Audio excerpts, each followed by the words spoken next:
Hey everybody, today I'm going to be reviewing The Worst Person in the World. This was directed by Joachim Trier. This is a Norwegian film that has caused quite the stir, and it's gotten a lot of critical acclaim, and yeah, I've gotten frequent questions about it and whether or not I'm going to review it, so here you go. This is an interesting film, I think, in terms of just the ambition of it. It is seemingly very confident in its style. It is a bit difficult to describe because it's kind of in between multiple genres. Like it certainly has the framework of like a romantic comedy, and it also has elements of tragedy as well, and it has surrealism in there. It has elements of satire. So it's not trying to be particularly frothy or like zippy, all that stuff that you normally think about when you think about like banter and romantic comedies. It's not necessarily character driven, but it is certainly wanting to capture a mood. It feels more meditative in style. And it's meant to be reflecting the modern world, I think, for certain people. And it's a vision, I suppose, of an aimless generation. And it is a generation that is overwhelmed by external temptations. And so therefore, the morals and the foundation of everything starts to thin out, and you start to question it a little bit. And really, there's no anchor for a lot of this generation. As we abandon certain traditions that we're used to, we don't find anything new, any sort of new foundation to help us reorient ourselves into reality and, like getting our shit together, if you will. And this aimlessness, I think, is embodied through our main character here, named Julie. And she's a woman who is at the end of her 20s and she's turning 30.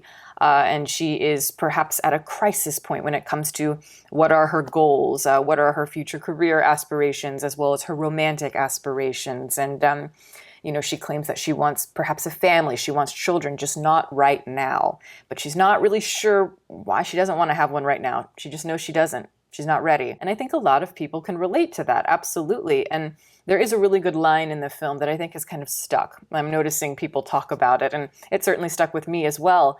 But the line is something to the effect of, I feel like a supporting player in my own life. And of course, naturally, you want to be the star of your own life. And I think that really captures the mood of the entire film, because she is not taking charge of her life, whether it means like her creative aspirations, again, her career aspirations, whatever it is, because she doesn't know what direction to take. And the film seems to really want to latch on to that idea. It's kind of episodic in nature, like it feels like you're just kind of hanging on a street corner and then you move, somewhere else, very much like life. A lot of watching sunsets where you can feel kind of an aching need to find oneself. And sometimes you don't need a lot of context for that, and it can be very effective. And yes, that episodic nature does mimic life.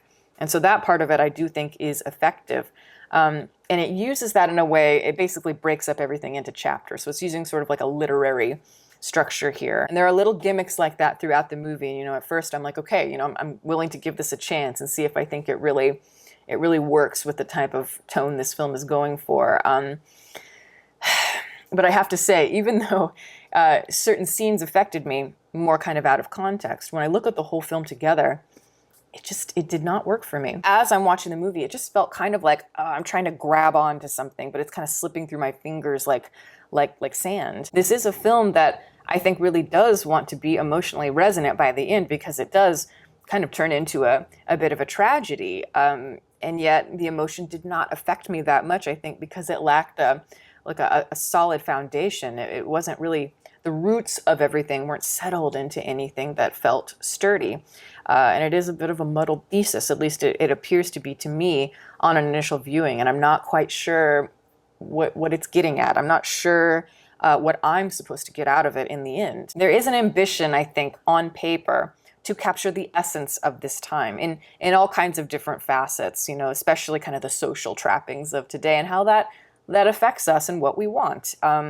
But it feels blotchy in terms of the way that it is presented. A lot of the ideas feel kind of very much like they're presented in awkward bursts or awkward clusters. It seems to introduce one point, but it's just kind of a bullet point, and then the next one. So I have, just these thin sketches that I want to fill in with a lot of depth. And I do wonder if the central performance is what really carries it. And I'm wondering if that is the true emotional anchor for people, and it has maybe less to do with the writing. I don't know. I will leave that to you guys to comment for me, but even though I may not be wild about the execution, I am wild about this woman who is playing, the protagonist, Julie. She is just wonderful. She's absolutely radiant. She's beaming with I don't know, this quality. It's like she has like a French New Wave quality to her. It's like she could be in like Jules and Jim. She just has a really natural ease to her performance quality and an openness in her performance quality. And it's like, that openness does allow for so many different emotions to go on all in just one expression. And that I always felt is very hard to do, but that is cinematic acting. And she has it. She is very alive. She's unadorned. She's not fussy. And there's something very simple and authentic about her that is intriguing. And really, I think she is the one that is making the material come alive, or she's what's making it better. But even though I love her performance, I struggle with the character. I struggle with the writing of it because it is, I don't know, not only is she disconnected from the people around her by design, but she's also disconnected from the viewer. So naturally, I'm a little bit detached emotionally. Even though, the film does have an arc of sorts. She does have her moment at the end where she is needing to face her flaws and aspects of her past and aspects of her future, all intersecting at the same time. And yet none of it is materializing. And I think it would help the entire film to have an aspect of it more oriented in reality, to give it a little bit of balance. For me, the film just feels a little bit too shapeless, a little bit too abstract, just too aloof, I think, for its own good. And I just want an anchor for a lot of the subtext that I think really wants to be there. And I want all the bullets that it's touching on to kind of, again, weave into the script where everything feels a little bit more cohesive. Elements of satire he messes with here, elements of romantic comedy and tragedy, social and political issues as well, but where does it really take us in the end? And you could argue that everything I'm saying is intentional. This is all the point, to have this feeling in the movie, to reflect that lack of identity and to reflect a sense of flakiness that we see in this generation, where we're not tied down to anything. But I think there's a difference between making a movie about people that are aimless compared to a movie that feels aimless, if you know what I mean. And I don't think that the film is completely aimless because, it's not. There's an idea here with Julie being tied in one of her romantic relationships to somebody who is of a different generation. So he's tied to certain morals and traditions that perhaps have developed in a different direction, and that's embodied through her. And then there's another character here who is more modern and more mirrors Julie, or it's somebody that Julie can maybe relate to a little bit more. But in order to kind of face both the future and the past, she has to make peace, with the person that she is. And she also has to make peace with the person that she hurt. And that section in the third act at times did feel emotionally heavy for sure. But at the same time, it also felt a little bit, well, not a little bit, very calculated to me in its design and just not very tangible. It just feels very kind of lofty metaphors to me. I'm frustrated because I don't understand what sparks anything in her life. I don't know what sparks her creativity. It's like we get a sense of, creative endeavors and creative aspirations, but we never really understand them. We never really understand what attracts her to one person versus the other than on just again, bullet points, very basic ideas. What is it that makes her human, I guess, is the basic idea I'm wanting to get here.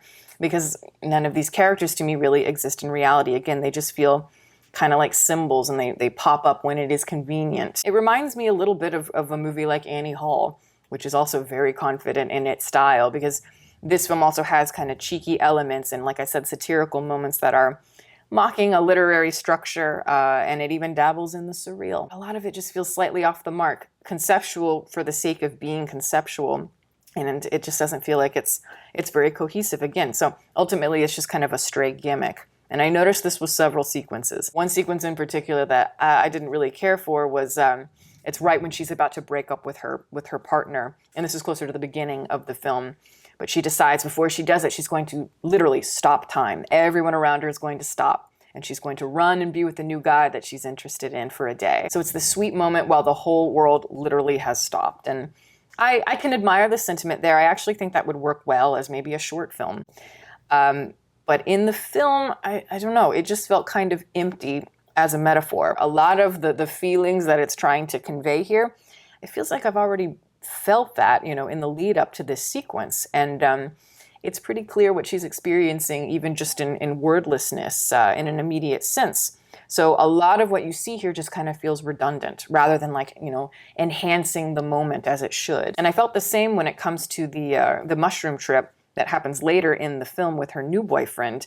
Because, there obviously it's like she's also facing herself. She's facing a lot of confliction.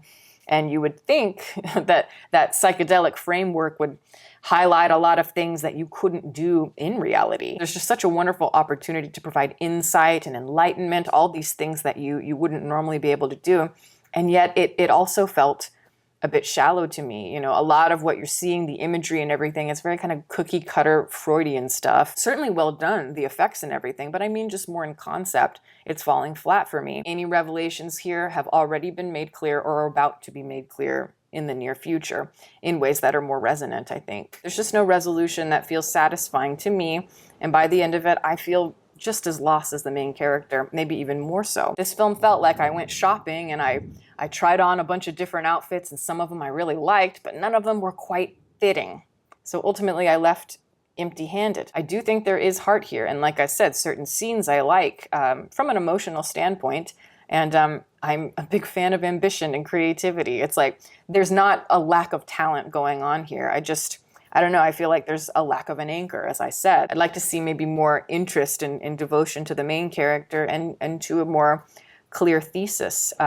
This feels more like a sketch and not a full painting. But I do know that I'm heavily in the minority on this one.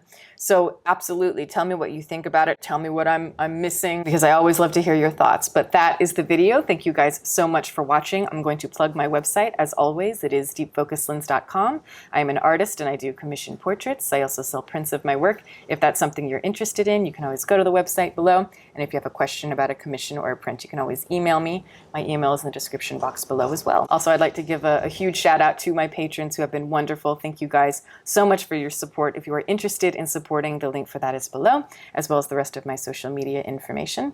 You can watch more videos here, and you can subscribe if you'd like. Catch you next time.